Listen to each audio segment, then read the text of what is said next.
I would pay to have that experience because it really taught me two things: A, how to sell, and B, how to bet on myself, how to take risks and have agency.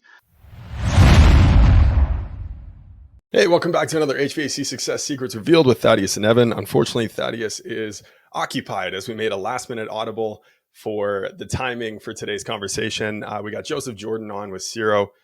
Super excited for this conversation as he is a former Cutco alum. For those of you that are fans of the show, you know Thaddeus and I both used to sell Cutco. It's where we first met way back in 2007. Which feels like it's just yesterday, but was really eons ago, back when we were just college kids. But Cutco is a phenomenal organization. I will say that they've got tremendous sales training. And what Joe was able to do while he was there, he thrived as a sales rep while he was there. He then got into sales management while he was there and ended up developing some software. And while he was in school, he taught himself software skills, coding skills, and realized there was a really great opportunity to impact not just one organization, but dozens, hundreds, thousands of organizations, tens of thousands. I mean, there's over 100,000 contractors in North America alone just for HVAC, let alone plumbing and electrical and all the other trades that exist. So he developed a killer AI software that allows you to be able to properly train your selling techs, your comfort advisors, and be able to pull in some best practices and ratios and KPIs that you need to effectively manage your team. And so I'm really excited to dive into the conversation today, what it is that AI is going to help you do as an owner, as a manager, a general manager, to be able to effectively run your organization in an efficient manner and really shortcut the ability to not have to go on a ride along to make sure that everyone's following the script, to not have to question whether or not your guys are running things the right way, and really streamline the whole process. So I'm stoked for the conversation today. And this whole conversation really started with actually one of his selling, I don't know what you would call them, selling representatives at Siro. We were walking back from Rocket X at one of the events there, and we just started up the conversation. And it started with, what is it that separates you? There's all these AIs that are coming in. So I'm excited to get into that part of the conversation as well, and what it is that really makes Siro special. But before we get into the show, of course, we've got to recognize our sponsors, because without them, this show is impossible. And we're not able to do all the fancy things that we are on here with the graphics and the videos and all that fun shit. So first up, we have CHIIRP. So transform your home service business with CHIIRP, the ultimate automation toolbox. Capture more leads, connect instantly, and skyrocket your sales. CHIIRP integrates seamlessly with tools like Service Titan and House Call Pro, offering automated texts, emails, even ringless voicemails. Make sure that you never miss a call again with their automated sequence around abandoned calls. It's a phenomenal opportunity to make sure that you get as many jobs on the board as possible this summer and into the fall. So go ahead and book your demo today with CHIIRP. Visit chirp.com/HSSR to book your demo today and get 25% off your first 3 months. Next up, we have Service World Expo. Service World Expo, for the most magical contractor experience at Service World Expo in Orlando, Florida, this October 15th to 17th, 2024. Enjoy keynotes, breakout sessions, 4-hour workshops, and social mixers. The exhibit hall will be packed with industry-leading products and podcasts like this one. So you'll be able to network with other residential contractors and hear from some amazing keynotes to help contractors like you elevate your business. Register now and use the promo code SECRETS100 to receive an additional $100 off. There it is, serviceworldexpo.com/ and add in the promo code of SECRETS100 to register today, and we will see you there in Orlando, Florida. And last, we have Elite Call. Ever thought about outbounding your database to fill up your dispatch boards? Enter Elite Call. They boost your memberships. They have a US-based call center that does exactly just that. For over 20 years, their dedicated teams don't just make calls, they directly integrate appointments into your CRM and fill your dispatch boards. Don't let your competition get ahead. Let Elite Call connect with your customers first, and visit elitecall.net to learn more. And now, an uninterrupted podcast with Joseph Jordan. Joe, how you doing? I'm doing fantastic, especially after that intro. Those graphics are sweet. It's great to be here. Thanks for having me. No worries. It was a bit of a struggle having to do it all by myself, but it certainly makes me appreciate Thaddeus a little bit more every time that I have to do that on my own. You made it. You made it. We struggled our way through, but we made it. Awesome. Well, I appreciate you coming on. I appreciate you taking some time. I know you had to juggle around your calendar a little bit here for us to make the show happen. You're speaking in Baltimore Yes. in 2 hours. So we'll try and rip through this and make sure that you add value to our audience and then be able to crush it on stage there. So walk us through your background. How did Siro come to be, and why the trades? Why was this an industry that you were passionate about helping? Absolutely. So the story starts in 2017, June. I got a letter in the mail after my freshman year of college to sell knives to moms.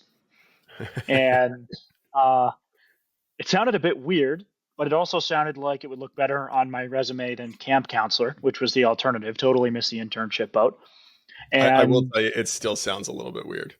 it does still sound a little bit weird, especially with kind of the letters are pretty vague, like $18, not an hour, like base appointment. So it's like, okay, well, it still sounds like more than I'm making as a camp counselor. Let me give it a shot. Um, didn't expect to like sales or be good at it, but my first summer at Cutco, I ended up being number two in the office out of about 80 reps and selling more in my first 10 days than anyone had in that office that entire year so far. So I ended up liking it and being pretty darn good at it. Um, and I learned so much that summer. I mean, at this point, looking back, I would pay to have that experience because it really taught me two things: A, how to sell, and B, how to bet on myself, how to take risks and have agency. Um, and I wouldn't be able to do what I do now without that experience selling Cutco. I'd trade my business degree, which comes from the number one ranked business school in the world, for that experience selling knives to moms. So it ended up being way more than I ever expected. Fast forward to summer, I was invited back to become a manager. This is my sophomore summer going into my junior year. And again, the numbers said we did really well. We finished in the top 10 out of about 500 offices in the country, top 2% of offices. My division manager still has not been able to beat the amount of Cutco that we sold that summer in the territory now all the way in 2024, 6 years later, right? Um, but I didn't feel as good about that experience. Yes, learned a ton about leadership, management, recruiting, forget about it. But the problem was my reps didn't learn, right? Mm. Not a single one of the 186 salespeople I hired sold more than I had the previous summer, not one. Hmm. And it wasn't because like selling Cutco is complicated. I mean, you've sold it, you just got to get in there, smile, cut up some food, and then ask them to buy. Um, but it doesn't mean it's easy, right? There are some things that are a little bit unnatural to try and do if you're not a salesperson. Um, how to ask for referrals, how to ask for the sale, share your goals. It's kind of similar to how like techs and HVAC sometimes aren't super comfortable putting on the sales hat. When you're hiring people off the street to sell, they're not super comfortable wearing the sales hat either. And what it came down to is there are only 3 or 4 mistakes you can make to not sell Cutco. The problem was I just had no idea which ones my reps were making that are preventing them specifically from not selling any Cutco. I would have to drive out an hour, ride along. I just did not have that kind of time. And at the end of the day, like bringing in a rep, like it's too expensive to not have any idea what the hell they're saying. And so the original idea for Siro was like, you know what, hey, let's record these conversations, let's transcribe them, let's bookmark the handful of places where you can't make mistakes or else you definitely lose the sale. And let's just queue up those places and turn an hour-long conversation into a 5-minute review, right? Just kind of the highlight reel. And that's where the original idea for Siro started. And why the trades? There's a lot of technology out there for people in tech. people selling software over Zoom. Um, but besides like some of the big players in the trades like Service Titan, um, House Call Pro, like outside of like CRM, dispatch, all that stuff, mostly the trades have been left behind by the technology industry. And so I just saw an opportunity to marry my tech background um, with my sales background in the field to bring the latest and greatest in AI to help real people start selling more and maybe get a little bit more of the freedom and the sales skills that I got selling personally at Cutco. Incredible. Yeah, it really is a phenomenal organization. I will 100% say that it's one of the best sales trainings, especially for kids to be able to go into. I'm absolutely going to be strongly encouraging my kids to spend at least one summer there Huge. and learn those hard skills of being able to have communication, or soft skills, I should say. Being able to communicate with another human being, being able to influence another human being. To understand human psychology and buyer's behavior and buying signals, and all of that is important regardless of whatever it is that you try to do moving forward. Not to mention the hard skills of determination, perseverance, setting goals and what that looks like, and actually going after something. There was always a corny saying at Cutco, it's not about the knives, it's about the lives and Yes. the impact that you get to make, right? And yeah, absolutely phenomenal organization. And I worked 3 hours a week at most around school, and I played football in university as well in the fall. And I was able to save 10 grand as a college student, right? Like that kind of thing just doesn't happen. So yeah, incredible opportunity, amazing place to work, amazing people.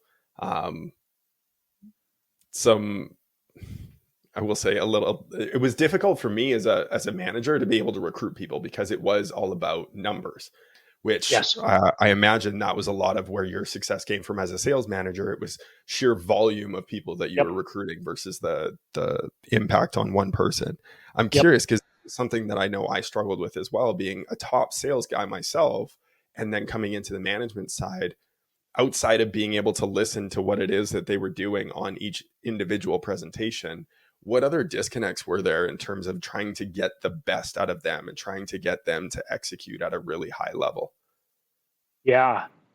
Great question. So, um, obviously, the first problem is just that the conversations are a black box. You have no idea what's actually going on in the home. And I would say that's the primary thing. But setting that aside for a second, what else is a challenge? Well, if you think about monitoring the conversation, the whole point of that is to like catch mistakes. And most of the time, what you're doing is you're just showing them how to do what you already taught them, right? Right. If people just listened to you in the first place, you wouldn't need Siro. But people don't listen to you. Why? Well, there's a couple of different reasons. Number one is they don't believe you. So, I can tell someone that, for example, you're going to close way more deals if before you get into the Cutco pitch, you say, hey, before we get into that stuff, do you mind if I share my goals with you? And you tell them how you're doing this to learn the skills you need to start a business later.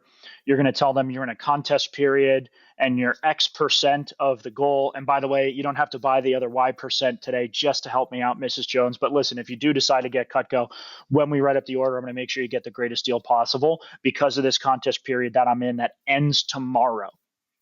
And it's a chance to build urgency, right? And now I have them on my Correct. side. Now all of a sudden it's a completely different conversation. But sometimes people just may not believe you when you tell them that that's going to actually help them close more deals. Why don't they believe you? Well, sometimes it's hard to build trust like really quickly with someone. Um, and sometimes like you're the guy standing in the suit at the front of the room, you're not the one sitting in their shoes, right? So one of the things that we tried to do as much as possible was to get um, their peers to share the best practices. It's going to sound 10 times better coming from someone else, whether it's a technician, comfort advisor, whoever it is, telling them this is the way to do it. And you should listen to me because I just tripled your numbers last week, right? And that's one of the ways that you can create belief.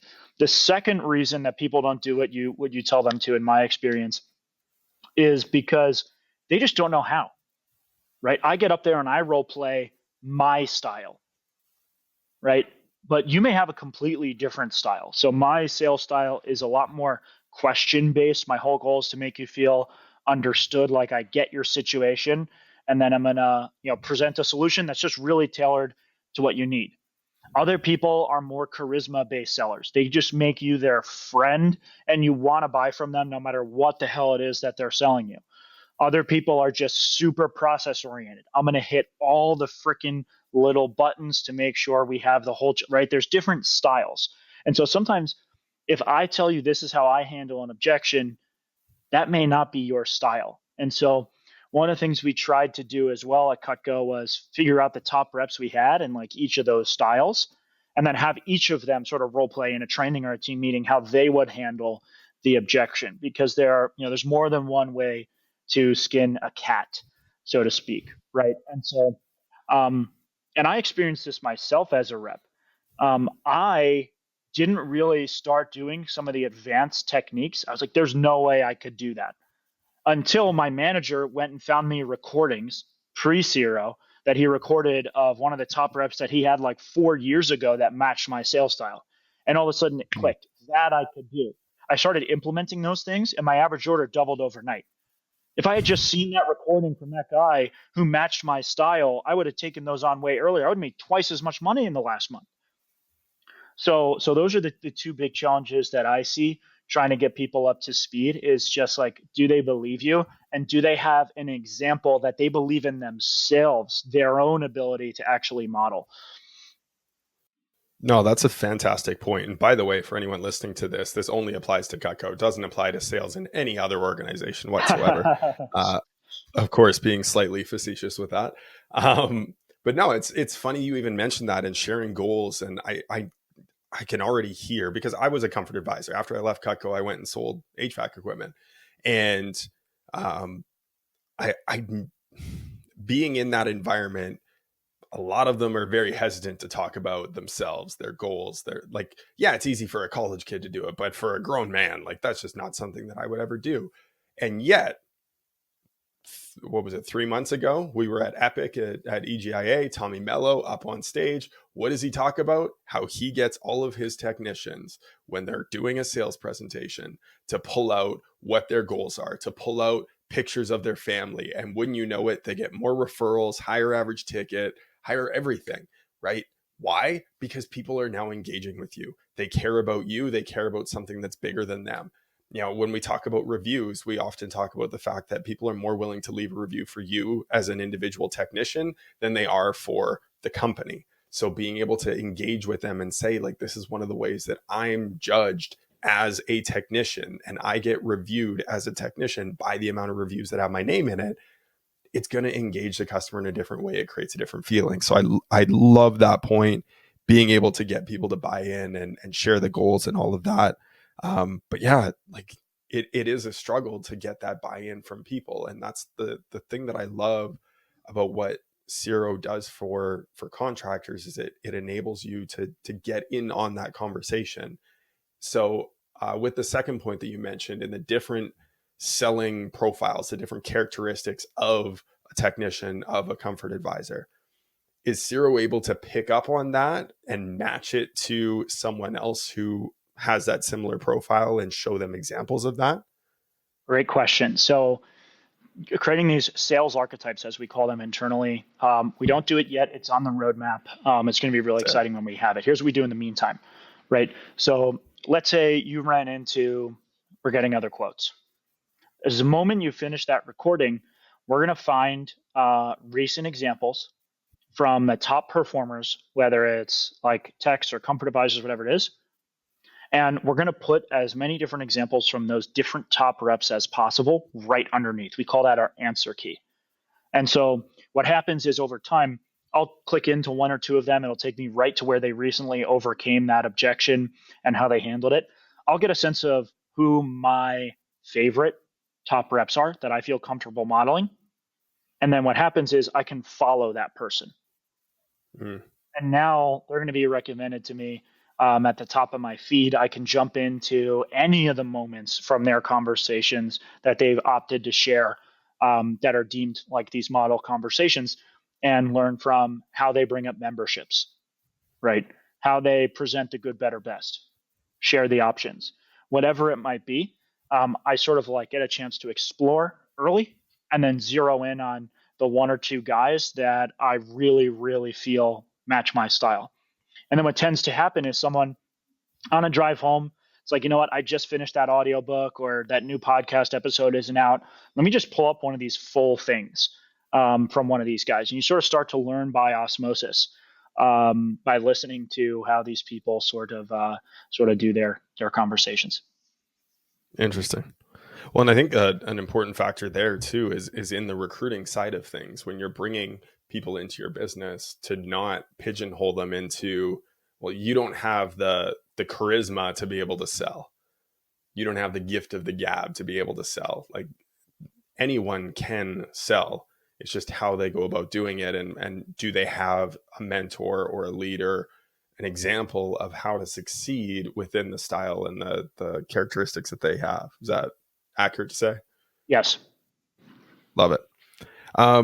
So when it comes to Siro, what is it that separates it? What is it that makes it unique? Because right now there are a handful of other AI tools that fit within this realm of being able to listen to the calls, being able to analyze what it is that techs and comfort advisors are saying on the calls. What is it that makes Siro unique? Yeah, absolutely. So to start off this answer, do you mind if I share my goals with you? Yeah, let's hear it. Awesome. So the difference is start with the why. So I'll share that first. Why are we working so hard? Like, why does everyone at Siro work crazy hours to deliver sales coaching technology to the field and to the trades? Well, we do it because it kind of pisses us off that the trades, that field sales has sort of been left behind and is not as like respected as it should be, because it's an incredible wealth building and skill building and freedom agency building opportunity for people. Again, I am now a multimillionaire. By the time I was 25, I'm 26 now, because I learned sales skills and because I learned to bet on myself. But when I was in college, my roommates staged an intervention to try and convince me not to do Cutco again. They said, you're going to miss the internship boat. This is not going to help you with your career. The Cutco cult has you. You're brainwashed. I didn't listen to them. I'm very fortunate that I was so bought in. But that kind of stuff stops so many people from getting into the industry. And then with the lack of coaching, the total black box that these conversations are, a lot of times people who even make it into the business don't realize the full opportunity for wealth building and skill building that exists here. And so we want to change that by breaking the 80-20 rule in terms of sales production, in terms of upsell production, and turn the trades, field professionals, turn those careers into the most accessible path into financial freedom. So that's the why. How does that show up for people who are actually using Siro? So a lot of the other companies in this space started with, you know what, we want to do AI. Where aren't there like a lot of people doing AI? Oh, it's in the trades. Whereas we started with the trades and we said, you know what, AI can actually help them. And so what we're able to do is we've identified, right, that the analytics where the AI, sort of tells you what's wrong, those are a critical piece. But with just the analytics that tell you whether people are following the process, where they're talking too much, what objections are hurting you the most, all those do, and it's a critical piece, but all they do is help you find problems. Where we really come in and start to differentiate is on fixing the problem. What do you do about it if you realize that you're getting blasted by getting other quotes? or that your reps just aren't bringing up memberships. I mean, if I just asked you what the biggest problems are in your company, in your sales teams, you could probably list 3 things and be right about 2 out of 3, right? So fix problem is really the most important thing, because again, if people just listen to you, you wouldn't need Siro, you wouldn't need AI in the first place. So how do we actually get you to be able to fix the problem? If the answer isn't just reminding people, now that you can see it's definitely the problem, to bring up memberships, to handle the objection like you taught them, what we've found is that yes, the AI plays a role in fixing the problem, but the number one thing here is getting rep buy-in and getting them in front of examples from top people that match their style. That's what changes rep behavior. So I'll give you an example. We had 2 companies on Siro, compared their results over the same time period. One company had managers going in and leaving comments with critical feedback like crazy. They were leaving like 4 comments for every single rep over and over.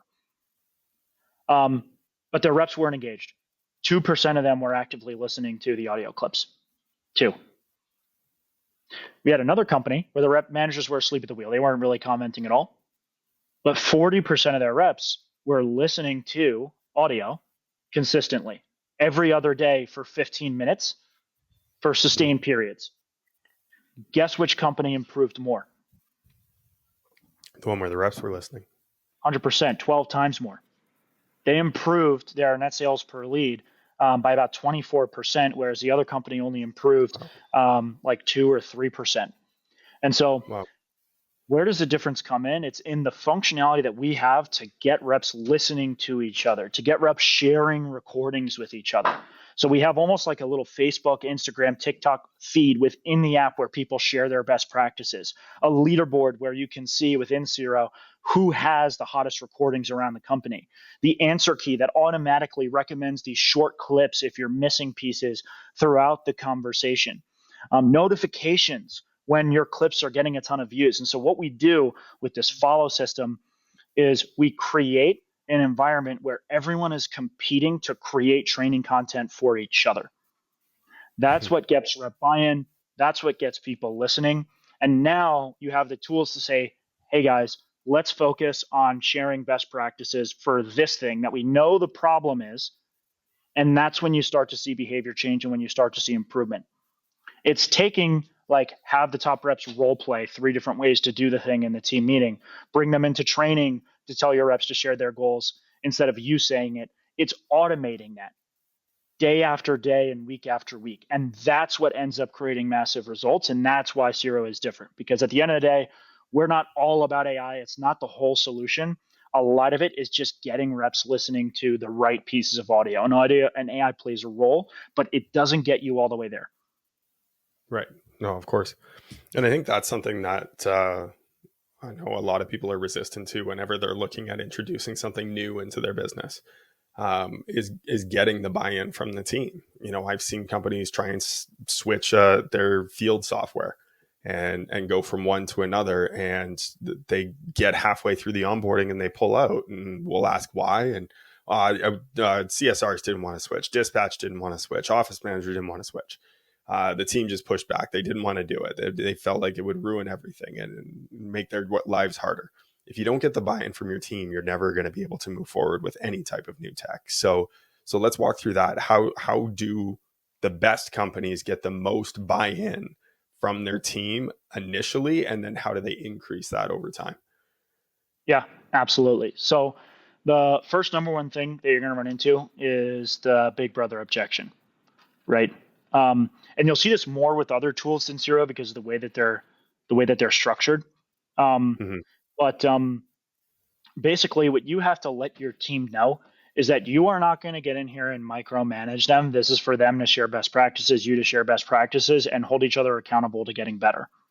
That's what this is about. It's us all making more money, and then share examples. And we'll give you some of the examples at Siro, the case studies of how much more money people have made as a result of Siro. So first thing is you have to make that promise up front. Second is you have to actually deliver on it. Like when you're going in and leaving comments, you can't just be like micromanaging the crap out of them, because A, you're gonna lose their buy-in. B, they're not gonna change their behavior anyway, right? You want to go and bring in the examples from the top reps, and we'll provide those for you as you're commenting on the different key moments, right? Share those examples and say, here's how so-and-so did it, as opposed to do it this way. Here's the script. I told you this 3 times already. So that's thing number 1.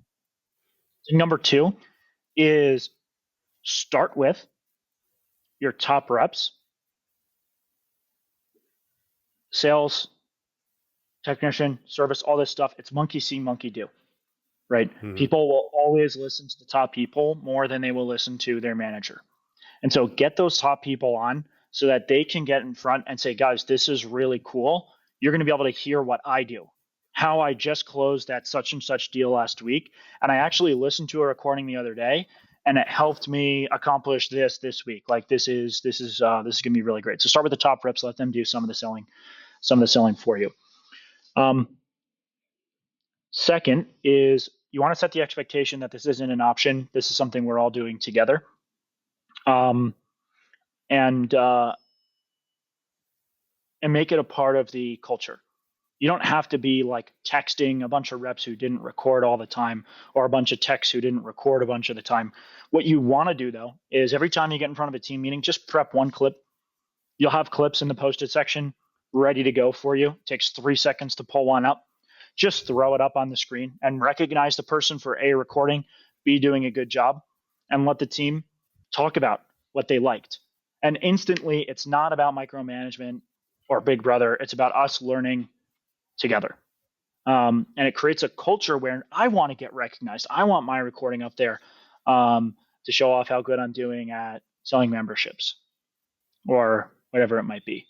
And we'll walk you guys through that whole process. Our customer success team is there, really, really hands-on in the beginning, even doing some of the coaching like with you on those first couple of calls to make sure you have everything down pat.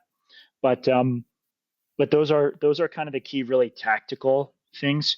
What I would say, like if you take nothing away, if you take one thing away rather from this, it's that reps techs will follow the leader. Get your top people to do as much of the selling for you as you can. I love it. No, it's a huge thing. I mean, I remember recruiting new people and bringing them on board and trying to show them new things and asking questions about their sales presentations. And every time they're like, well, you just want me to sell more so you can make more money. And I would literally show them on paper. I'd be like, do you see how much more money you make than me when you make a sale? I get peanuts. You get the bulk of it. Why? Because we want you to go out and make more money. Do I make some? Absolutely. Do I want you to sell more? Of course. But I want you to succeed so you can hit your goals and dreams and all of those aspirations. But when you get someone on your team who has zero financial interest whatsoever in their success and you get them promoting something, it's huge. And I also wrote down what you appreciates, right? Are you recognizing the things and the behaviors that you want other people to be implementing into their sales calls, into their conversations, into their customer engagements, right? On those conversations, you want to make sure that you're paying attention to those things and recognizing the people that are doing well at it. And I love that now you've got a tool that allows you to be able to extract who is the best at X and then get them to talk about it. And then play the recording on top of it, and then send out recordings to people and say, hey, this might be something that's helpful. This person's doing a great job at this. Being able to leverage a tool that will actually save you time, especially when it comes to sales coaching, because sometimes it just feels like you're banging your head against the wall because you don't know what you don't know. And ignorance is not bliss, it is pain. So when you don't know what people are saying in the presentation itself, it's incredibly frustrating. Yep. And I remember at Cutco vividly, I was one of those people who I could recite the entire presentation perfectly. So when I was in front of my manager, that's how I did it. But when I would actually be in front of a customer, I'd do something completely different because that's what I found that worked for me. So I could do both, which I think allowed me to succeed because I knew both and could understand both. But next up, we got our random question generator, and then we'll get into a couple other topics here. So this is one of our favorite parts of the show It has absolutely nothing to do with anything that we've been talking about. It's completely random, and allows us to go off the cuff a little bit to see what it is that is really on your mind. And Sweet. Okay. it's a fun part of the show. It is brought to you by On Purpose Media, your HVAC marketing experts, your home service marketing experts, whether plumbing, electricians, and HVAC contractors. Websites, PPC, we got it dialed in. Make sure you give us a call, onpurposemedia.ca. And if you're looking for a second opinion to see if your stuff is actually working and how well it's working, and you want an unbiased approach to it, onpurposemedia.ca/second-opinion. Go check it out. All right. So we've got 3 questions pulled up. You don't get to know what they are beforehand. Would you prefer question 1, 2, or 3? 3. Okay. What do you wish that they would teach in school that they don't? And I'm going to give you a second to think on that. I really love this question for you specifically because you did go to such a high level of schooling. So what do you wish that what do you wish would be part of the curriculum that isn't?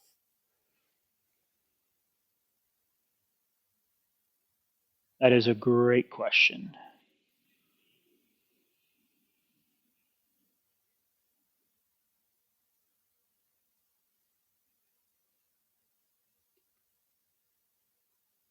Okay, so I'm torn between 2 things.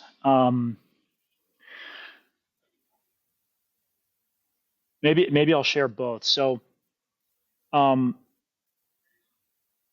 the number one thing I would say is like information literacy.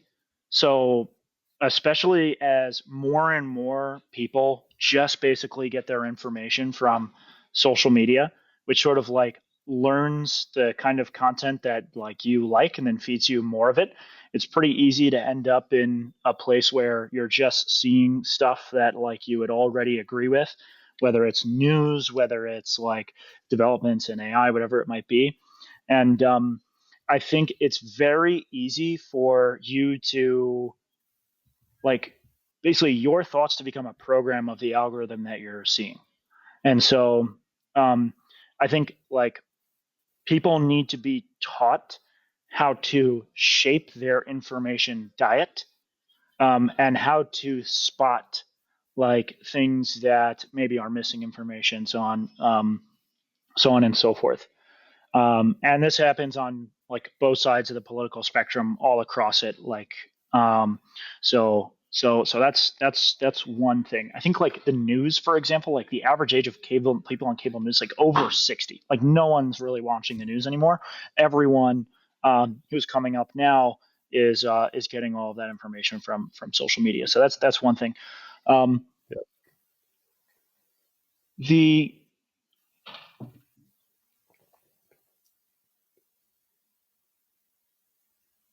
The second thing is maybe something like some way to teach how to sell and how to take risks, because I think if you don't know both of those things, it becomes very difficult for you to do anything in the economy besides work for someone else. And working for someone else is like not necessarily a bad thing. Like that's a perfectly honorable thing to do. But I think the problem is way more people get stuck either working in a job they don't like, or they want to start their own business someday but don't know how and are unwilling to take the risk. And I'll use a line I got from someone who I was interviewing earlier, who used this line for one of their companies. It's like life is too short to be in the wrong career, and unfortunately, I think a lot of people get stuck there. Yeah, no, I agree.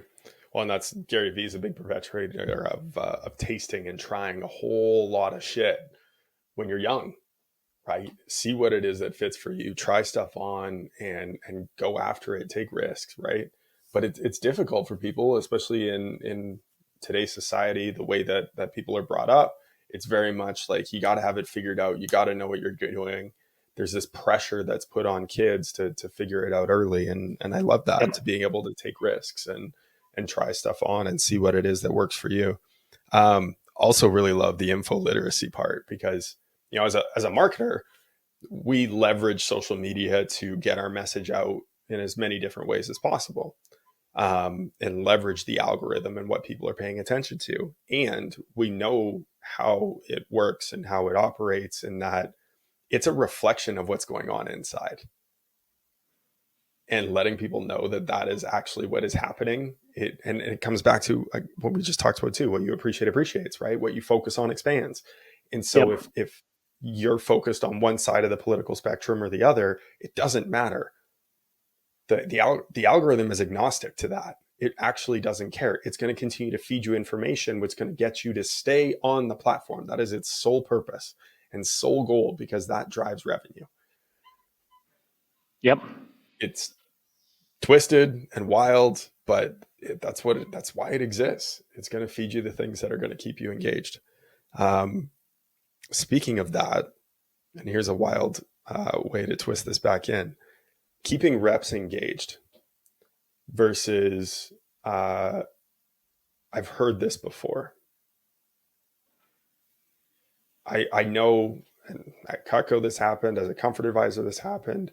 Managers stand up there, they continue to preach the same things over and over and over and over again. And it's very easy that as soon as they start that speech, the eyes get glossed over, the ears shut, you're no longer paying attention.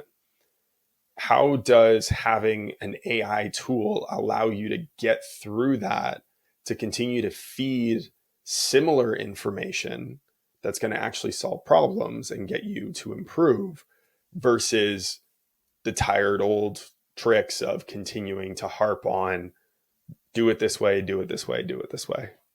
Yeah. Great question. So, why do we end up in a place where we're saying the same things over and over and over again? Well, part of it's probably because we're bringing in new people, so they need to hear the basics. Part of it's because the existing people, it still hasn't hammered in for them. Part of it's because, like, if you're standing up in front of a room, what are you going to use that time for? You're going to use it for the things that the most people like need to hear. You're not going to coach in front of the room on the one thing your second best rep needs to do to start getting better, because it's too advanced. You have to do the basics that will appeal to the masses. So how does that fix with a tool like Siro? Well, it speeds up your coaching so much that you can actually do tailored coaching with each individual. So what does it actually take to, like, keep a salesperson or a technician engaged? It's like, okay, what is the next level of development for you? Right? And you can marry that next level of development to whatever motivates that person. It might be money, it might be career growth, they just might want to, like, learn the basics of sales so that they can start their own bit, whatever it is, right? What is the next level of development for you? How is that going to further whatever other goals you have? And what is it going to take to get there? That's when people light up and re-engage, when they have that next level to work towards. Every games use this all the time, right? There's always levels, and there's the next thing, and there's the new skin or camo for your weapon that you can unlock if you like, right? You want to sort of recreate a version of that that's actually a lot healthier because it's married to real goals in the real world. And you can only do that if you can 10x the rate of coaching. And that's what Siro actually does. It makes it 10 times faster. We've done the studies. And so if you can go 10x faster, you can actually go to each person and say, hey, here's where you're going next. Here's why that matters. And here are the things you specifically need to work on to get there. So it kills the need to just do mass coaching to everyone all at once, lets you tailor, and that's when people's eyes light up. I love it. Well, then it keeps the team meetings where you do have everyone together more about the culture building, and allows you to cut through that clutter and not make it so focused on a specific technique or a specific way of handling objections. And you can also showcase more of your team. Right. Go around the room. Okay, what's everyone working on? Tell me one thing you learned today. Let's play a clip. Right. Or if you are doing mass coaching in one of these team meetings, like, the analytics may tell you that it's actually something you need to focus on that you weren't focused on before, that you haven't said before. So, for example, one of our account executives now, who came to us from the pest control world, where he was using Siro, what Siro told him was that the number one thing he needs to do for his team to sell more was bring up pricing earlier in the conversation. And so all he did was coach on when to bring up pricing and like how to transition to it. And all of a sudden, his bottom 80% of reps are selling 36% more in 1 week because he just played a couple of clips in his team meeting and told people when to bring up pricing and how to transition to it. And now he has the data to back it up before he introduces it. So it's like, guys, here's the new thing. What we found is that our top reps are getting the pricing like 50% earlier, 50% more often, whenever it might be. Let's talk about how to do that and what's that's going to impact to our bottom lines. It's brand new, it's fresh, and then play the examples, right, of top people in those conversations, which also lights people up. Everyone wants to know what the top people are doing. So even the mass training can become more interesting because you start focusing on things you didn't realize you had to. Right. How do you discern between causation and correlation when it comes to data and numbers? Great question. So,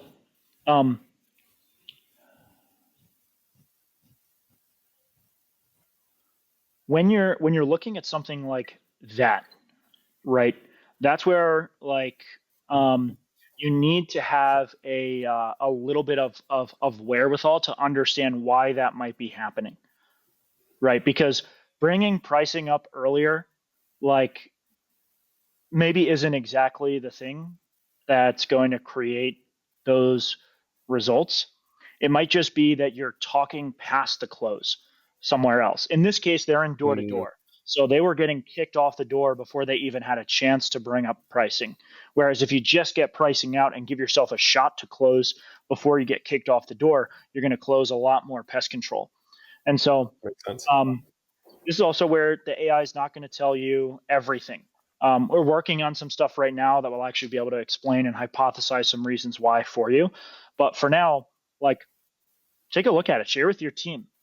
Where we get these insights is we compare to the top reps. Ask your top reps, like, why is this number so different for you than for everyone else, right? And then you can sort of get to the heart of the issue. And sometimes even if you don't know why, you just focus on it. Like you'll end up taking care of the thing behind it that's actually creating the result anyway. I love that because now you get down to the beliefs and the values behind the top people and why, like, this is what I've noticed. Why do you think that this is the case? And now it takes the guessing game out of it for the manager, right? Like I've been standing on my soapbox as Josh Griffin talks about when it comes to data, because there's so much data that we can look at now from a marketing side, from a sales side, operations, et cetera. There's so many different numbers that we can look at. And what you need to do is decipher what the story is behind the data. Yeah. Because it's all telling a story. And I love that idea, that slight switch of, I don't need to figure it out. I need to work with who it is that is performing at this level. And these are their numbers to understand why they think this might be the case. And then I'll compare my story with theirs to see what aligns there and what makes sense. That's brilliant. I love that small shift there. Big time. Yeah. So we talked a lot about how Siro works, why it's impactful, how it's going to help managers. Who's it a fit for?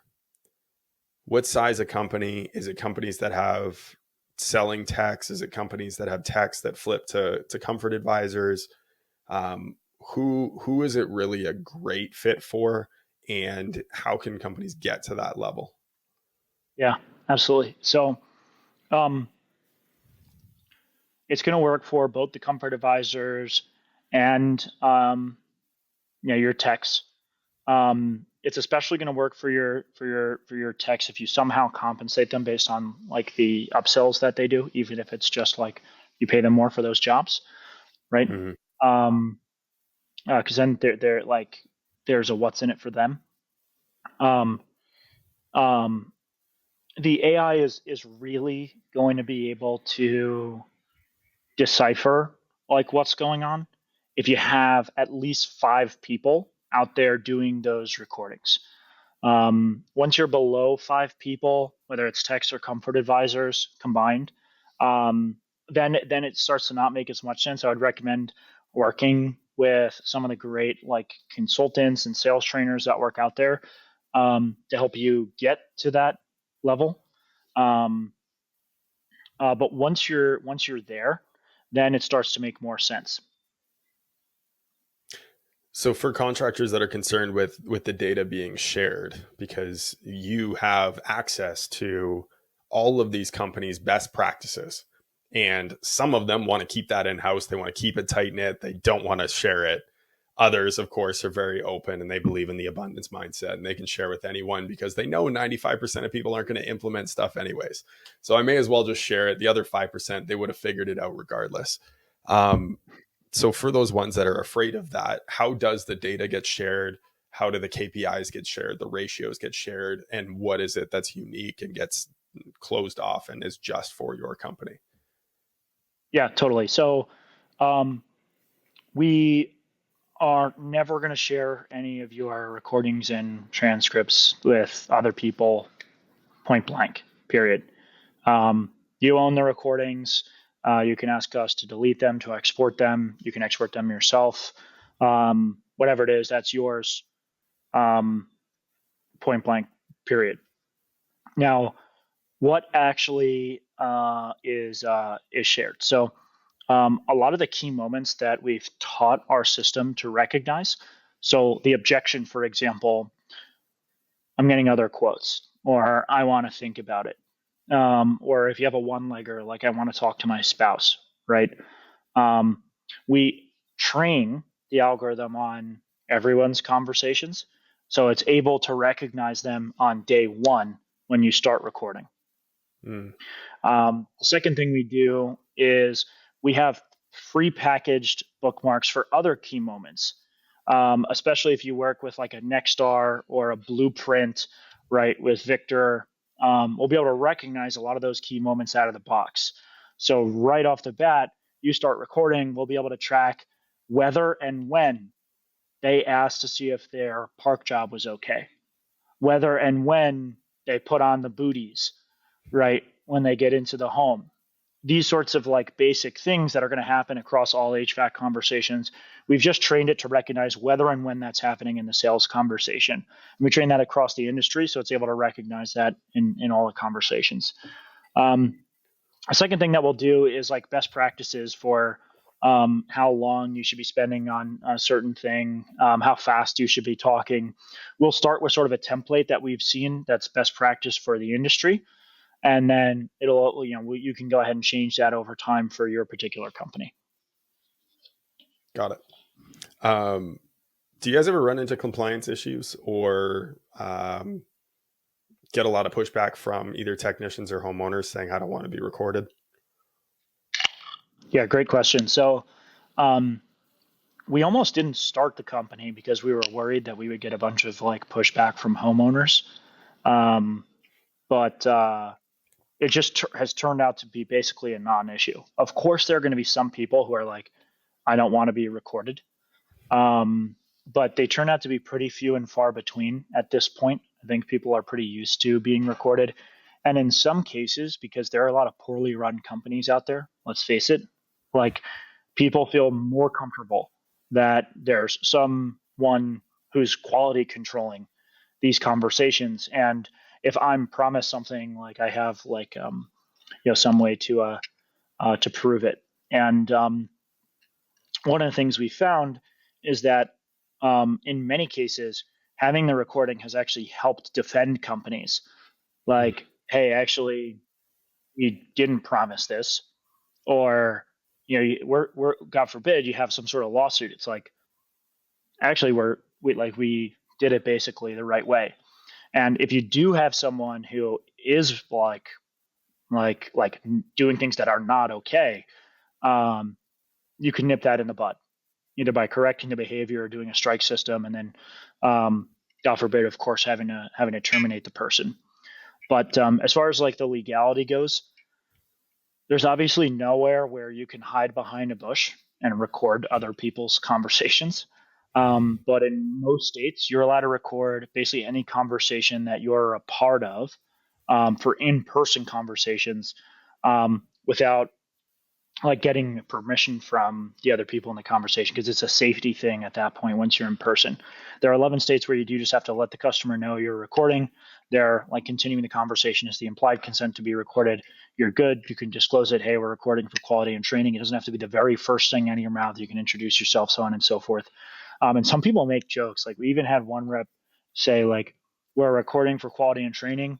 And because I get lonely at night, so I like to have something to listen to, crack a joke and just move on, right? So it's really been a non-issue. Yeah, I mean that comes back to just simple framing, right? How is it that you're setting it up? Is it and from a manager to technicians, an owner to technicians, being able to frame it in the right way to say, hey, like this is here to help you, this is here to protect you in your conversations with the customer to make sure that everything is on the up and up, and we want to make sure that we're helping you succeed at the highest level. And then for homeowners, it's here to protect you, to make sure that everything that's promised is delivered, to make sure that the technician's actually going to quote unquote behave within the home, and they're going to be we monitor them, we take care of them, we want to make sure that we're delivering that 5-star customer experience. Yep. Love it. Well, as we wrap up here, we want to make sure that anyone who is interested in reaching out can do that. Shout out to, there we go, Michael, one of our biggest fans. Joe is the realist. Siro is the way to go. Improve sales prospects or protects all parties. It absolutely does. Thanks, Michael, for chiming in. Appreciate you. Yeah, brother. thank you, Michael. Profit Rocket. Go check out the blueprint. I know Joe mentioned it there. You guys do integrate directly with it, and so all the scripts and the checklists that are in there, you implement that into the CR or the software as well. Yep. So kind of all the key steps that you're going to want to identify in the blueprint, you'll be able to get basically out of the box on day one. Again, like if you're not following them super closely, it'll just take a little bit of tuning. But if you're really just like following that thing, your reps are sort of like on it, we'll be able to identify that out of the box. Love it. If you want to reach out for a demo, Siro.ai. We are going to put these links in the show notes as well, so you'll have these. So go check them out for a quick demo and see how it would be a fit for you. And if you're just interested in feeling them out a little bit more, go check out Jordan on Instagram, _Joe_Jordan. He is not just Joe Jordan, he is the Joe Jordan. So go check him out on Instagram, as he's putting out some great content on there. We do have one final question for you, and sometimes this leads into some lengthier, deeper thought topics. But Joe, what is one question that you wished people would ask you more, but they don't?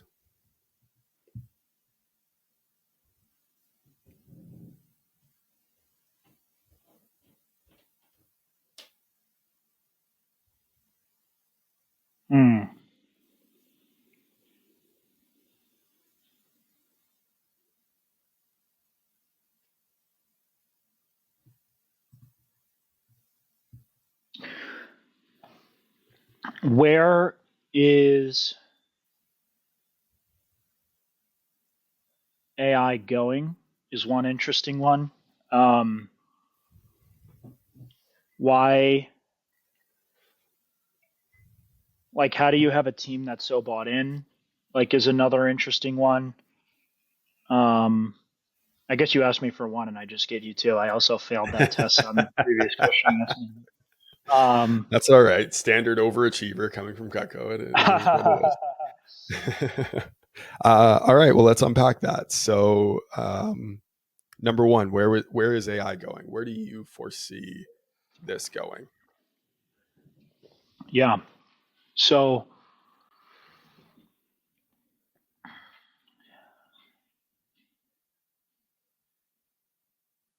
the way that these models work, right, is based on a bunch of text that came before it.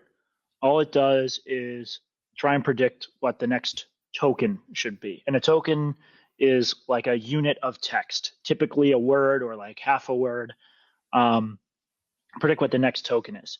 And so what these models are really good at doing is generating stuff that seems reasonable. And the bigger and bigger they get, the more reasonable and the more reasonable that the outputs they produce sound. And most of the time, when you're doing something like that, for basic tasks, for like taking the LSAT, for example, or doing math problems, for example, like it tends to do like pretty well. So what are the weaknesses? Well, it can't plan. It doesn't really reason. Um, and so people now are doing all these sorts of tricks to try and like force them to reason or do something that looks like reasoning that produces a similar result to reasoning. But what's probably going to happen over the next like 2 or 3 years is we're going to figure out how to get these things to plan ahead and how to reason. And that's where things start to get weird. And that's where things start to get really fun. Well, I mean, I have a blast. I freaking love my job right now, but that's where stuff really starts to get fun for us because the applications really start to bloom. In the meantime, the fundamental technology that underlies like ChatGPT is improving all the time. Like even without this kind of addition of planning, these things are still getting bigger. They're being trained on more data. They're being trained on more computers. Like the biggest bottleneck right now to improving these things is just energy. Like, do we have enough freaking electricity to run these computers for these GPUs, these specialized computers for doing AI, all day long for days and days and days? And the cool part is we have so many companies that have entered the ring. People are really familiar with OpenAI who produced ChatGPT. But now there's another company, Anthropic, which was formed by people who left OpenAI. And guess what?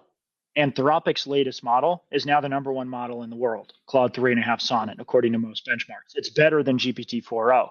Whereas previously, OpenAI used to be the absolute top dog. Now, Anthropic, they're sort of itching past each other over and over again. And so now we have this really competitive environment that's good for everybody.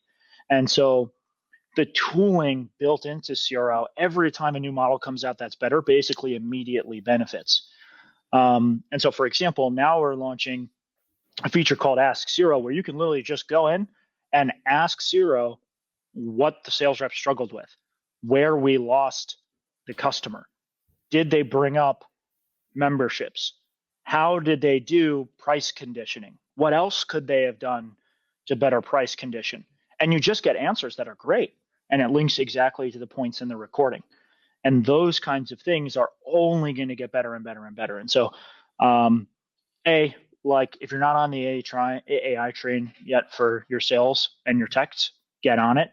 But B, like it is a really wonderful time to be alive. While we're creating machine intelligence. I mean, the line I really like is, the same materials from like sand are used in these like chips and GPUs and so forth. So, like we are teaching sand to think,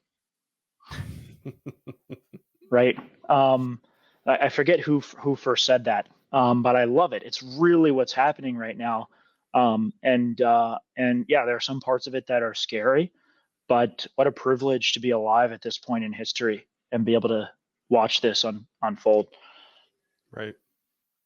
No, I mean, AI is a tool at the end of the day. And it's only going to be as powerful as the user inputs that are going into it. So having companies like yourself that are able to build on top of it and leverage the tool that exists and make it very specific and unique to solve problems for people is an incredible application. And to watch what you're doing, to be able to, like, the thing that I love about Siro, I'm just going to speak off the cuff on this part, is it eliminates the rational part, even on the human side, of bias. when it comes to analyzing data, analyzing performance, analyzing top achievers versus everyone else, and being able to provide actual coaching moments for people that are specific to them based on what it is that they struggled with. Other softwares that I've looked at, there is still the human bias that exists, and it requires them sending information over. It still works, it's still good, but when you're able to cut through that the bullshit filter that exists from human beings and just deliver the raw data, it's incredibly impactful, and it can actually help move the needle. So I love what it is that you guys are doing. Yeah, really appreciate that. Absolutely. Don't worry. Second part, buy-in. We did kind of touch on this a little bit at the beginning. Curious if you had any additional thoughts around buy-in, and what it is that contractors can do, that homeowners can do, or not homeowners, but home service businesses, to get more buy-in. Yeah. So this is a little bit less about sales and tech teams specifically, but I think one of the things people talk about a lot is ownership as a value. It's like a really popular value for people to have now, and you put it on your wall and you talk about it in your interviews, and then like people just don't really like reinforce it much again after that. And I think really the most organic way to create ownership is to treat your team like owners. And so, what does it mean to actually treat someone like an owner? The most basic thing is ask your team what they think and actually want to know the answer. And then the same way, right, that you handle an objection, right? The framework I learned at Cutco that I still use is CASA: clarify, agree, solution, ask. Oh, you know what? That's just like out of our budget. So first step is clarify. So it sounds like you like the knives, like you would get a lot of value out of all these pieces, but with the kid you told me you're sending to college right now, it's just a little bit too expensive. Yes, now they feel heard, and I'm ready to drop down to the set that has almost all the same pieces, but is like almost half as much money, right? Same thing when you want to ask someone what they think. Just clarify that you have it right, and don't stop until you get them to agree that your summary and your understanding of what they think matches theirs. And once you do that, it makes a huge difference, because even if you decide not to incorporate what they've done or what their suggestion was, they at least know that you truly understood it, you truly considered it. And a lot of times when you ask, you're going to change your mind. Even if not all the way, like you're going to get some nugget that makes your decision or your plan or whatever it is a little bit better. And I've had people on my team actually tell me this, right? Stuff like, you're the best boss I've ever had, because like I can tell that you actually want to know what we think. And like, you know, you're the guy, we can tell you're the guy, but like you still treat us sort of like owners, like equals. Or you know, when we make a decision that I don't agree with, I'm more bought in, because I know that in other decisions, like you've actually updated your mind, and I can see you incorporating the feedback into your mental model in real time. And it encourages people to continue to think critically and escalate things to you, Right. that are problems that you wouldn't otherwise hear about. If they know you're going to listen, they'll tell you when things are going wrong. If they know you're not going to listen, then things can burn in the background. I love it. I remember another saying that I heard at Cutco was, God gave you 2 eyes, 2 ears, and 1 mouth for a reason. You're supposed to listen twice as much as you talk, right? Yes. And that objection cycle, it doesn't just work in sales. It works in all forms of communication, right? When you're Yes. able to relay back the issue that someone's having. I do it with my kids. Then I ask, am I isolating the issue after that? Right. So just want to Yes. make sure I hear you correctly. Boom. Here's the objection. Is this correct? Is there anything else that is influencing this as well? And now you isolate that it is just that one thing. So if we were to solve that, you'd be wanting to you want to move forward with a decision here today.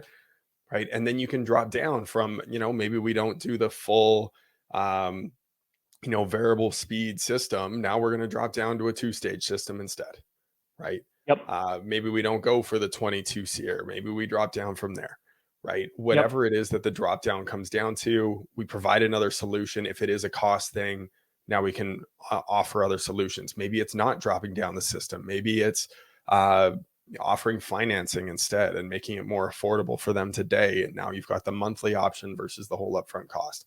There's tons of different ways that you can go about it. That's what the coaching's for. That's what Siro's for, is to be able to bring in the best practices from your team to be able to show it to everyone. Anything else as we wrap up? No, Any last I'll closing thoughts that you want to leave everyone with?